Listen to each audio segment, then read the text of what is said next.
welcome back to Phases of Angie. In this very special edition of Phases of Angie, I'm going to talk about the subject of grief. As many of you know, I have experienced some loss in my life over the past almost year now. And I wanted to make this video to possibly help someone else who may be experiencing the same thing. So without further ado, let's get into that video. Hi, and welcome back to a very special edition of Real Talk with Phases of Angie. In today's video, I'm going to talk about grief and how I am dealing with grief. As I mentioned in the previous video, my Q&A video, I have experienced a great deal of loss in my life. I lost my son, my only child, in November of 2022. January 2023, I lost my pet Princess. And in March of 2023, I lost my pet Prince. Now, all three of these entities were very, very special to me in their own way. My son, I never saw that coming. So even in this video, you can hear my voice cracking because this is a rather difficult topic to talk about. But I feel that it is necessary for me to share my story in the hopes of helping someone else. Grief is different for everyone. Grief is different for every situation, for every person. The first time I experienced grief, my son's father was killed in a car accident in 1997, and my son was 10 years old at the time. That was traumatic and very, very hard for me to deal with. It took me a long time to get past that. My son actually helped me. He was still in elementary school, and I would just focus my full attention on my son to get him prepared for college, to get him prepared for life, to kind of make up for the loss of his father not being around. That was very hard for me. It took me 10 years to actually start getting out in the dating field again, and that was because my son was about to go to college, and he said, "Mom, I'm worried about you.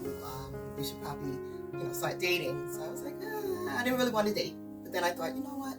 I probably should start dating. So I started dating. But it did take me a long time to get over the loss of losing my son's father.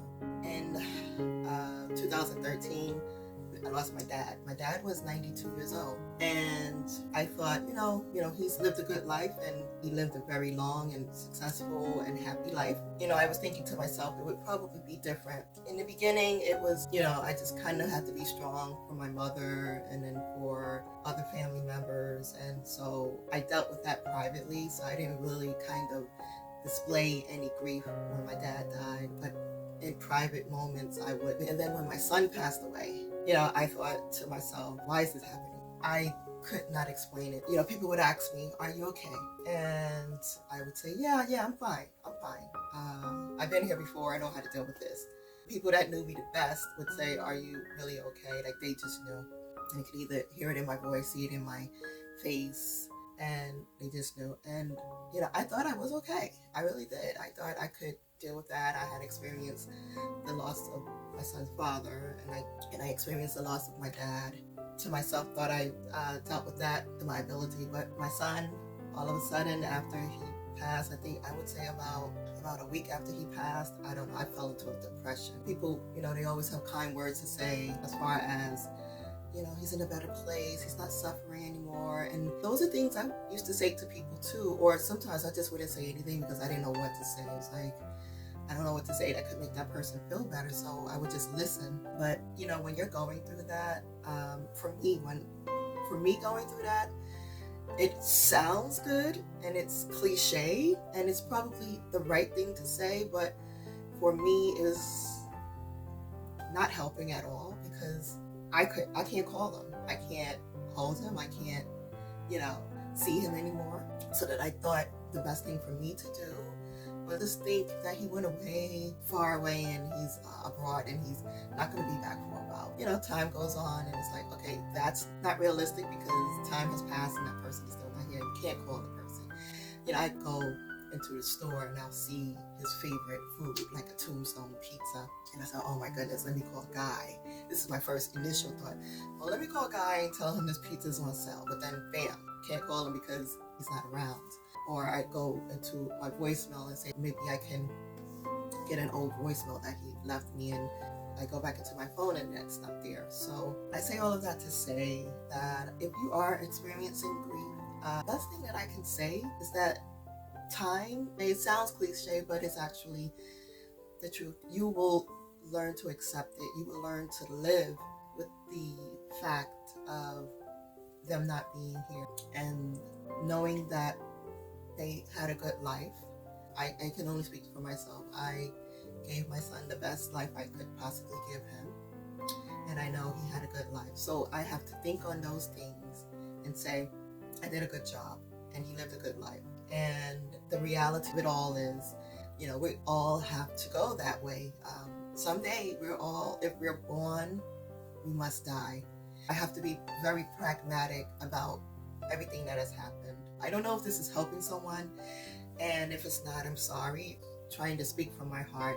If you can, please connect with your loved ones. Connect with someone, your family and friends. And for the family and friends out there, sometimes when the person is talking, you have to listen to them, and maybe they just want you to hear them.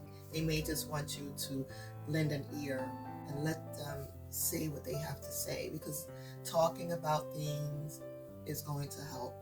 If you keep it all inside, it will fester and manifest into something negative, and that is one thing you do not want. If you can, resource to whoever your higher source is, and for me, it is God. I pray a lot, and I talk to God a lot, and I keep an open heart so that I can hear from God. And I ask God, okay, what am I supposed to do with this lesson that I'm going through? From what I hear and from what I understand is to help someone. So I created a channel called Relax with Phases of Angie. And on that channel, I have just music in general, a lot of positive affirmations that may help you, encourage you throughout your day. You can check that channel out. My final thought is take your time, because your time is not like my time, and my time is not like your time.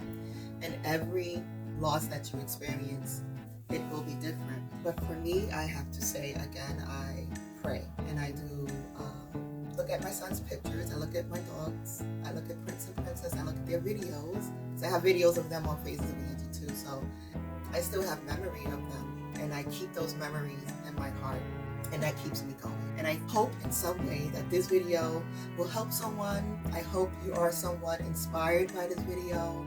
Thank you for watching this episode of Real Talk with Phases of Angie.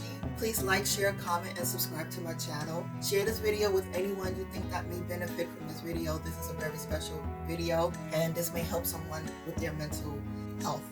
Thanks for watching Phases of Angie, and I will see you in the next one.